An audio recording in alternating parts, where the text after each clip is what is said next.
Bueno, buenas tardes. En el día de la fecha vamos a hablar del taller de riñón, pelvis y uréter, las relaciones anatómicas, las imágenes normales y algo de la patología renal.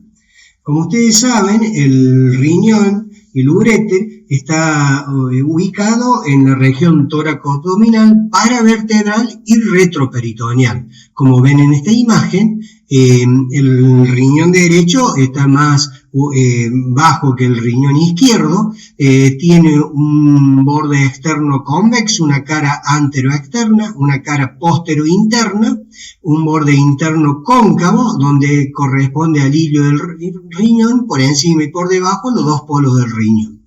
El riñón derecho está más bajo que el riñón izquierdo por la glándula hepática que apoya arriba, estando a la altura de la 11ª lumbar el izquierdo, del 11ª dorsal el izquierdo, o torácica 11, en cambio el derecho está a la altura de la torácica 12, y por abajo a la lumbar 3. El riñón tiene un color y una consistencia determinada, color rojo, moreno, marronado. La consistencia es mayor que la del hígado y el vaso, pero también es muy friable. Tiene una forma de grano de café, cóncavo hacia el hilio y convexo hacia afuera. Tiene un tamaño de una longitud de 12 centímetros de alto, 6 centímetros de ancho, 3 centímetros de grosor, y el izquierdo es más grande que el derecho. Pesa aproximadamente entre 170 y 140 gramos en la mujer, en el varón, y 130 a 125 gramos en la mujer. Está localizado en la fosa lumbar, entre la torácica 11 y lumbar 3, contenida en la celda renal. Como ustedes saben, el riñón tiene una ubicación paralela o lateral a la vena cava a la derecha y a la arteria aorta a la izquierda, pero no tiene una disposición paralela uno del otro riñón, sino que tiene una disposición oblicua con el eje hacia afuera, hacia adentro y hacia arriba. Ese es el eje que tiene cada uno de los riñones. Entonces tiene una separación por arriba, los dos polos del riñón, entre 6 a 8 centímetros, y por abajo entre 10 a 12 centímetros. Están separados los polos inferiores del riñón.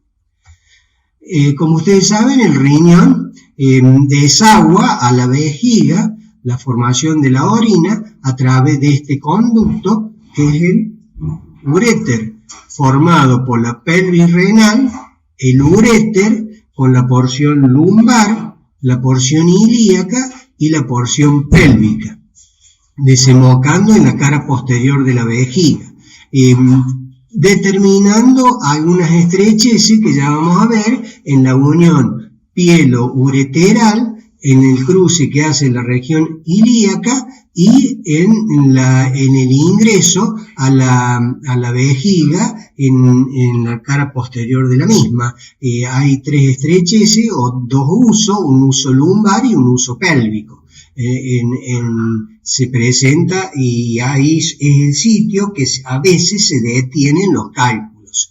El riñón está rodeado por esta cápsula perirrenal, cerrada por arriba y separada de la glándula suprarrenal con un tabique intersuprarreno-renal, y esa fascia es una dependencia de la fascia transversal y que llega al borde externo del riñón y se divide en una hoja posterior que va a ser la fascia de Zuckerklam, y una hoja anterior que vendría a ser la fascia de Toll, que la va a separar del colon. A la derecha, el colon, el ángulo hepático del colon, y a la izquierda del colon descendente, esa fascia de Toll.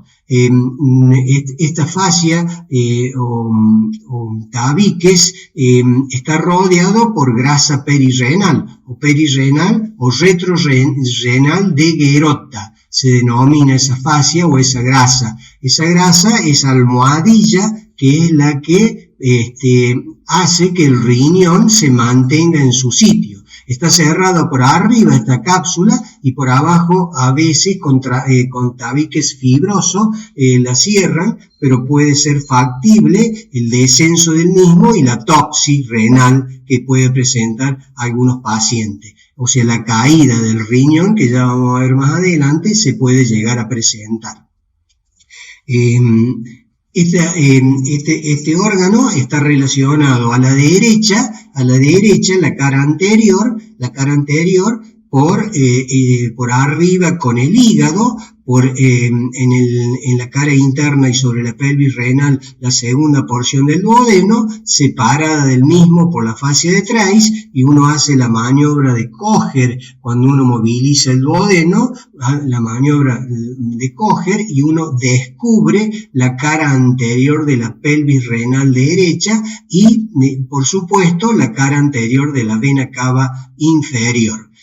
Por abajo está el ángulo esplénico, el ángulo hepático del colon o el colon transverso, que es separado del riñón por la fascia de Toll.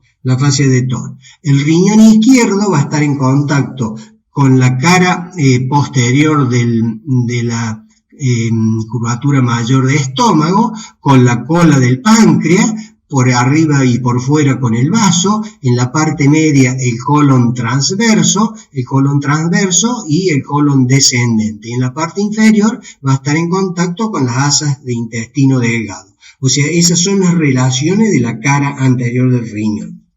La cara es otra imagen donde se ve arriba el ligamento hepatorrenal que lo va a fijar a la cara inferior del hígado. Está cruzada acá abajo, como ven, por el mesocolon transverso que va desde un riñón al otro, a la cara anterior del riñón derecho, a la cara o al ilio y a la cara anterior del riñón izquierdo. En la cara posterior es idéntica las relaciones tanto en el riñón derecho como en el izquierdo. Acá ven ustedes que está en contacto el riñón izquierdo con la costilla 11 y el 12, en cambio el riñón derecho con la costilla 12, porque el riñón derecho está más bajo que el riñón izquierdo. Y también a este nivel va a estar en contacto con unos haces nerviosos correspondientes al plexo lumbar, que es el abdómeno genital mayor y abdómeno genital menor. Eso explica a veces el dolor irradiado a la región genital cuando hay un problema en el riñón. Un cólico renal, por ejemplo, con un cálculo en la pelvis renal, puede irradiarse el dolor a la región genital por la relación que tiene el riñón con estos dos nervios que están en la cara posterior. Además, se pone en contacto con la pared abdominal posterior. El riñón está en relación con el músculo cuadrado lumbar, que ahí está seccionado, con el psoas ilíaco y por fuera con el músculo transverso, que es la parte más posterior del transverso del abdomen, que va a cubrir por detrás a la cara posterior del riñón. Y ahí se ven los filetes nerviosos que hemos dicho, el abdómeno genital mayor, abdómeno genital menor, en contacto con dicho órgano.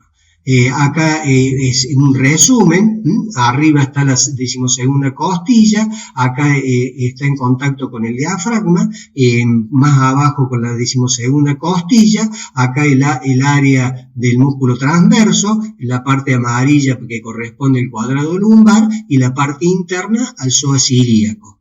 Y ahí está la pelvis renal. Ahí está visto por detrás el riñón derecho que está más bajo y el riñón izquierdo un poco más alto.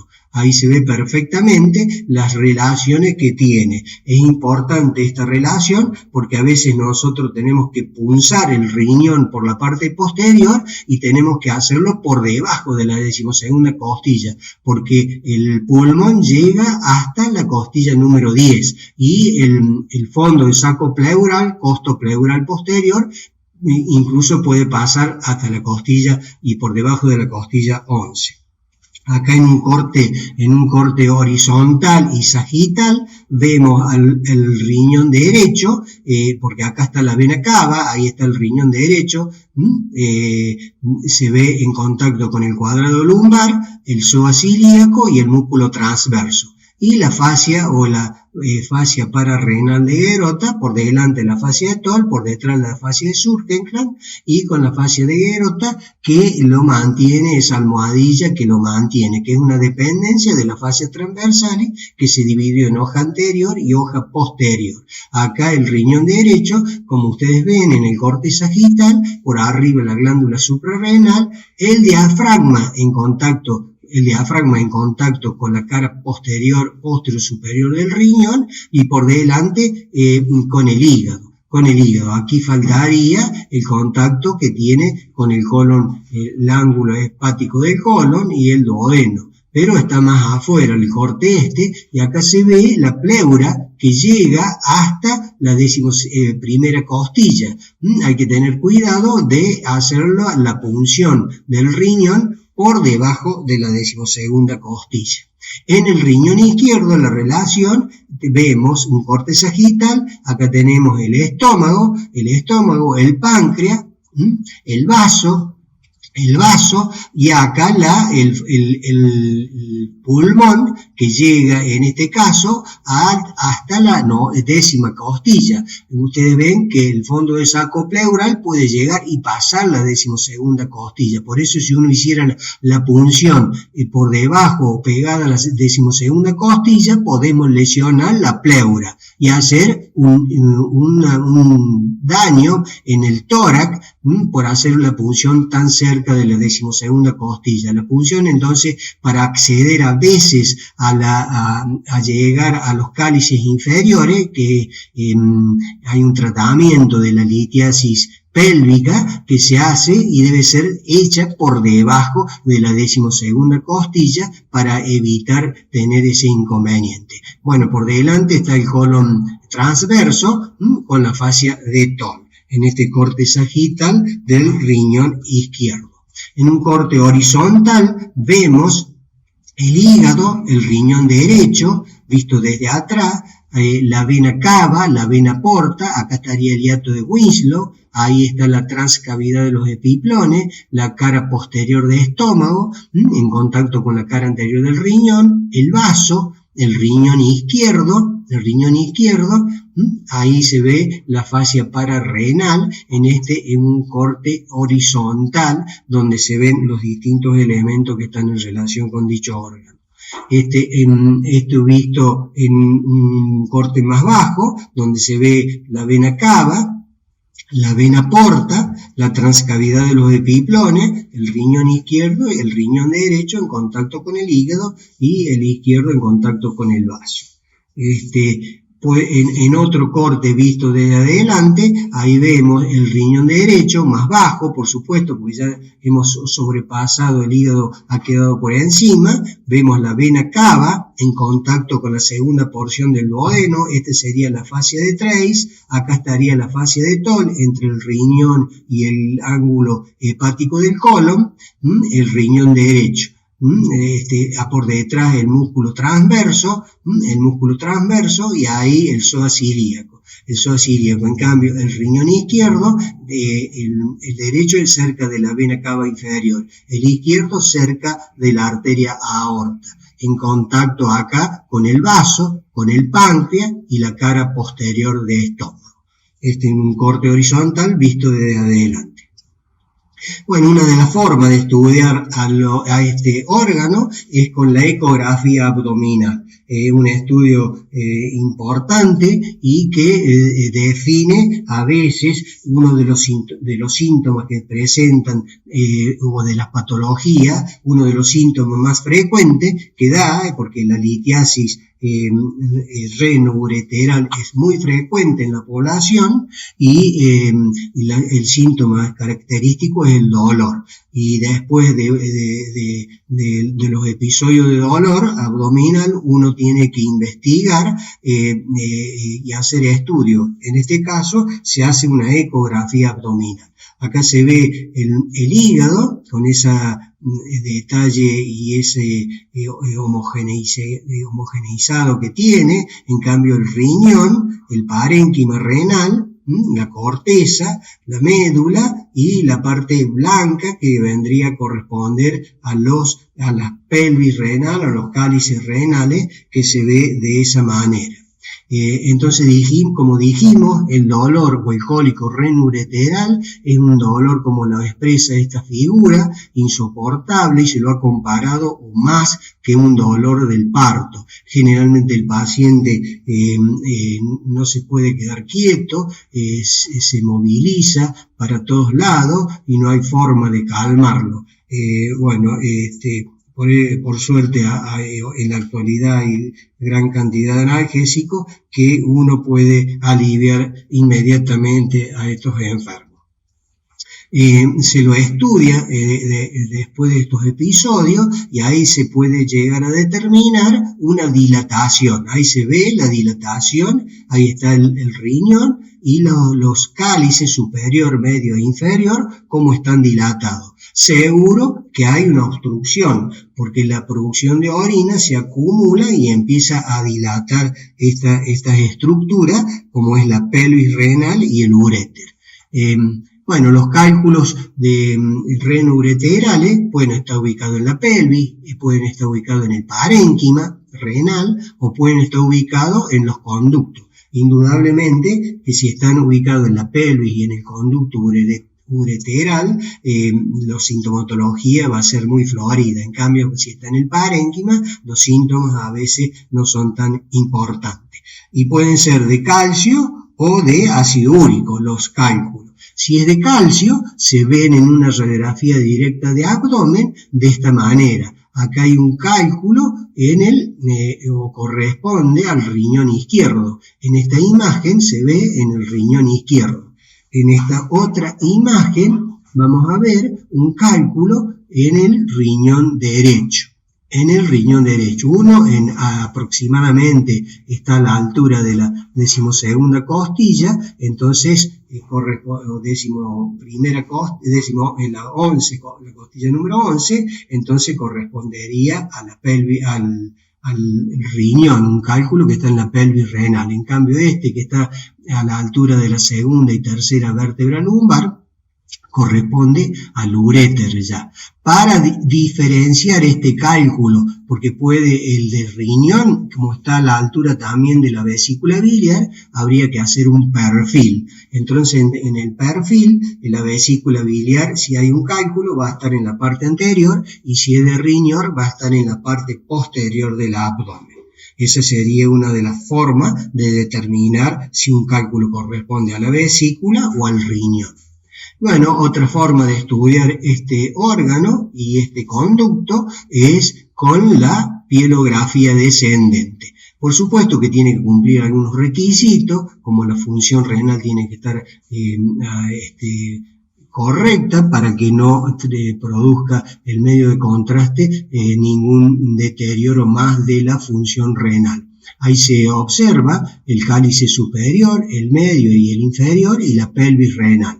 Y la pelvis renal que corresponde a la altura de la primera y segunda vértebra lumbar. El riñón derecho, como ven, es más bajo, ahí está la sombra posterior del músculo subacilíaco y va por dentro de la apófisis transversa de la 2ª, 3ª y 4ª vértebra lumbar.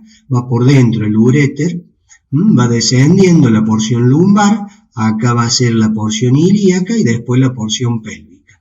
La porción pélvica, el riñón izquierdo, donde se observa más elevado que el riñón derecho.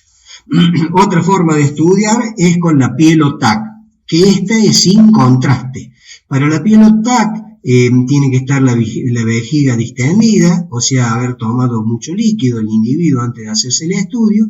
En apnea única es lo ideal. Se empieza desde el polo superior del riñón y se termina con los cortes a nivel de la sínfisis púbica. Son cortes finos, el tiempo de realización es limitado y la exploración si en la parte final o sospechamos que la litiasis está en la unión urétero-vesical, hay que hacerlo en posición prono, o sea, el individuo boca abajo para estudiar adecuadamente el extremo inferior del urétero. Acá en la piel-TAC, donde se observa, son cortes tomográficos, una especie de tomografía donde se ve todo el recorrido del uréter, y de la pelvis renal, la vejiga con el contenido. Y en este estudio de la piel-TAC se determina, seguro que este cálculo no se lo veía a lo mejor porque era de ácido úrico, porque el de ácido úrico es translúcido y la radiología no lo observa, entonces ecográficamente a lo mejor lo pueden haber determinado, pero para determinar correctamente dónde está ubicado, se hace la piel-TAC, que es sin contraste, y ahí se observa dilatado todo el uréter izquierdo y la pelvis renal izquierda y el cálculo a ese nivel.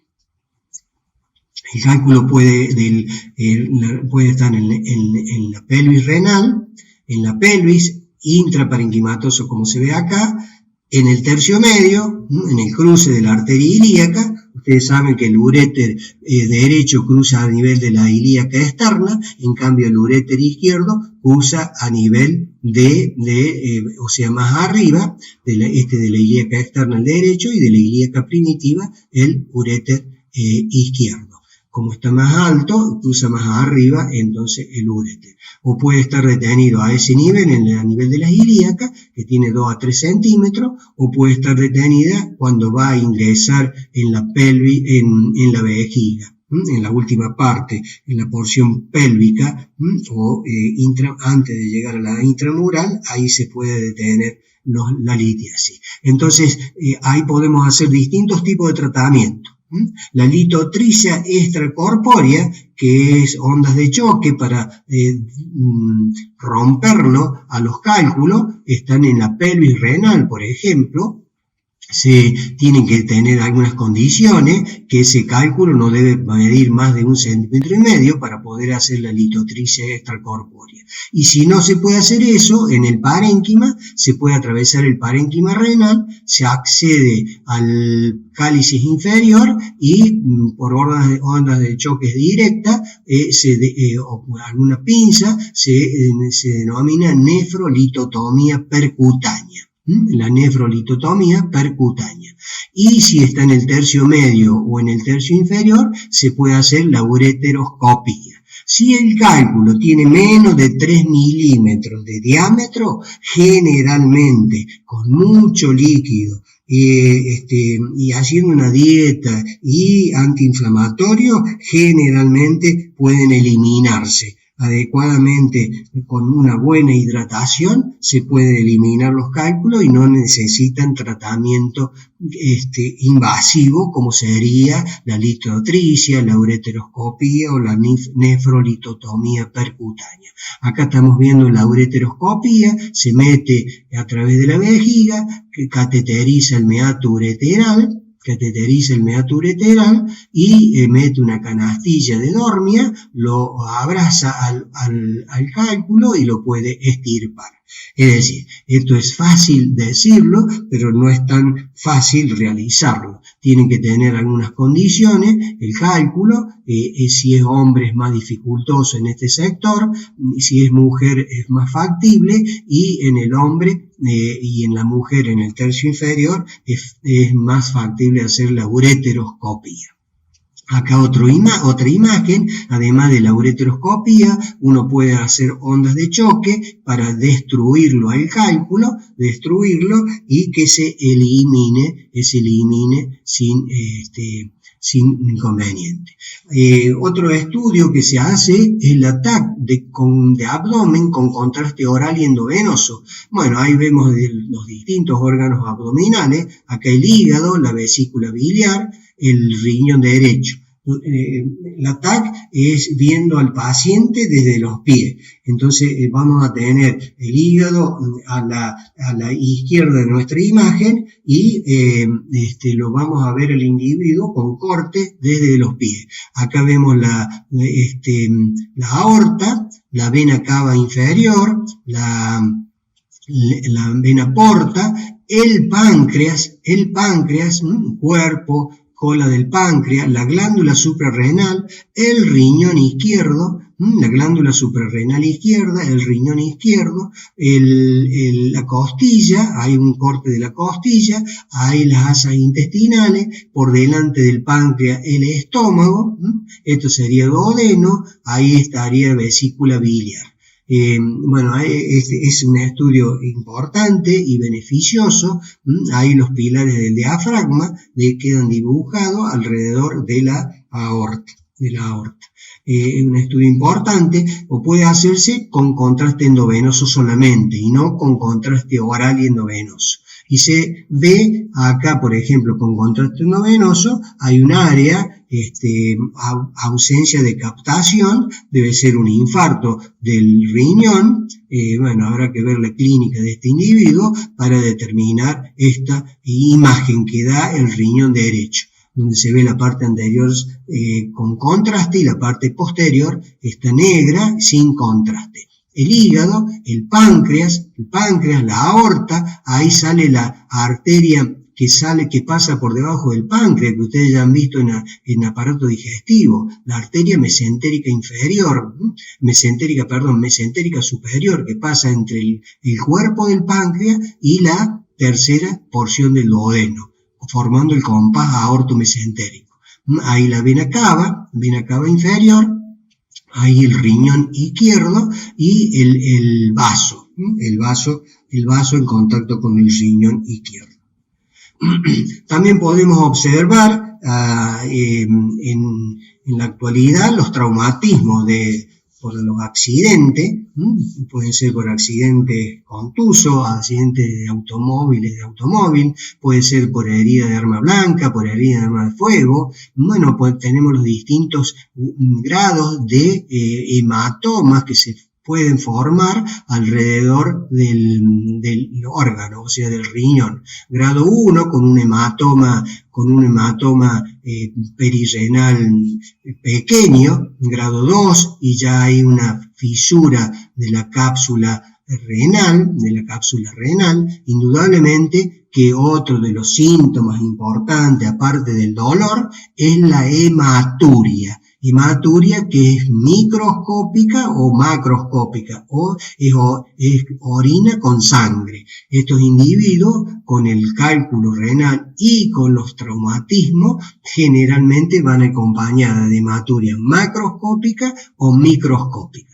Ahí están los distintos grados, 1, 2, 3, 4, el 5 que es casi un estallido ustedes ven del riñón, y el tratamiento en la actualidad con el advenimiento de todos los métodos complementarios de estudio, y si el paciente se opta por el tratamiento, por supuesto, estadio 5, grado 5, hay que hacer la nefrectomía porque es incompatible este paciente con la vida. El grado 4 lo mismo, pero el grado 1, 2, a veces con tratamientos conservadores, porque hay que ver si ese individuo tiene los dos riñones en buen estado, la función como está, adecuada, y determinar la conducta quirúrgica, o a veces se hace tratamiento conservador para evitar extirpar dicho órgano. Otra de las patologías que van a ver es el tumor de un carcinoma renal, adenocarcinoma renal, generalmente el más frecuente el tumor de células claras, acá ya invadiendo la vena renal. Esto es lo que no tiene que ocurrir, lo tenemos que diagnosticar tempranamente. Si lo diagnosticamos en forma temprana, con hematuria microscópica pueden tener estos individuos, y entonces tenemos que hacerle un estudio reno-urétero vesical para ver si no hay algún elemento que esté perdiendo sangre o alguna patología que esté dando la pérdida de sangre. sangre. Y si uno hace el diagnóstico temprano, estos enfermos se pueden llegar a curar. Porque el tratamiento químico y radioterápico no en la actualidad o hasta la actualidad no tiene buenos resultados. Bueno, nosotros si sospechamos una patología como el tumor de riñón, podemos hacer una tomografía simple donde se ve acá la imagen hipodensa que ocupa casi toda el parénquima renal, en este caso izquierdo, el parénquima renal izquierdo. Puede haber malformaciones, anomalías del desarrollo, de posición y anomalías de la pelvis renal. Acá en la malformación renal o anomalía de desarrollo, un riñón en herradura. Estas malformaciones a veces son diagnósticos casuales porque no tienen ningún trastorno funcional, pero bueno, hay variantes importantes del riñón, de la pelvis renal, del uréter. Puede haber variaciones importantes anatómicas que en alguna ocasión pueden ser o traer trastornos funcionales. Otra patología frecuente es la poliquistosis renal o el riñón poliquístico, que se ve así ecográficamente. Bueno, esto generalmente va acompañada de otros órganos con quistes en otros órganos. Puede también ser asintomático o en su defecto cuando es ya transformado en todo en una poliquistosis, el riñón puede tener también trastornos funcionales. Otra de las cosas que podemos ver, le hacemos una ecografía y vemos la vejiga y al lado de la vejiga el riñón. No está en la fosa lumbar acá en la ecografía, sino que está en la fosa ilíaca derecha o fosa ilíaca izquierda, a la par de la vejiga, o sea en el hipogastrio. En el hipogastrio, en la parte lateral de la vejiga. Eso es una ectopía renal o puede ser una topsis renal. Esto es medio es difícil que se forme una topsis renal o la caída del riñón desde la región lumbar. Lo más probable es que sea una ectopía renal. Entonces la ectopía renal, el riñón se encuentra fuera de su lugar habitual. Puede ser lumbar bajo, pélvico o cruzado en el hemiabdomen contralateral e incluso en el tórax. La ectopía renal, la variedad lumbar baja, generalmente se asocia a una mal rotación. Ahí se ve el riñón y la pelvis como mal rotada, no como en el riñón izquierdo. El riñón derecho se lo ve caído en la fosa lumbar. Para determinar si es una tosis renal o una ectopía, se hace la arteriografía. Si en la ectopía se acompaña de arterias renales anómalas. En la topsis renal, las arterias no son las normales, son las que salen a la altura de las primera o segunda vértebra lumbar. Podemos ver también en los estudios con una pielografía, en el urograma de excreción, pelvis renal doble acá en el riñón izquierdo, o un uréter doble, un sistema completo. Acá es incompleto a la derecha y el completo a la izquierda, en la pelvis renal doble. Bueno, esto generalmente o habitualmente puede no tener ningún trastorno en la función. Y otra de las cosas que tenemos que saber es el trasplante renal, tan en boga y tan bien que dan su resultado en la actualidad. Generalmente se hace el trasplante sin sacar el otro órgano, o sea, en el receptor, se implanta generalmente en la fosa ilíaca y uniendo la arteria y las venas con las arterias ilíacas. Acá está el riñón trasplantado y se deja al riñón viejo, porque si hay una estenosis del uréter trasplantado, se puede llevar a la posición normal y usar el uréter del riñón afectado.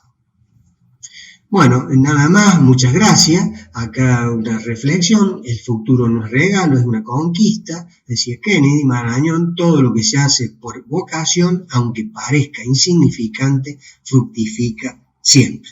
Nada más, muchas gracias y espero que le haya sido útil esta pequeña explicación sobre el taller reno-ureteral.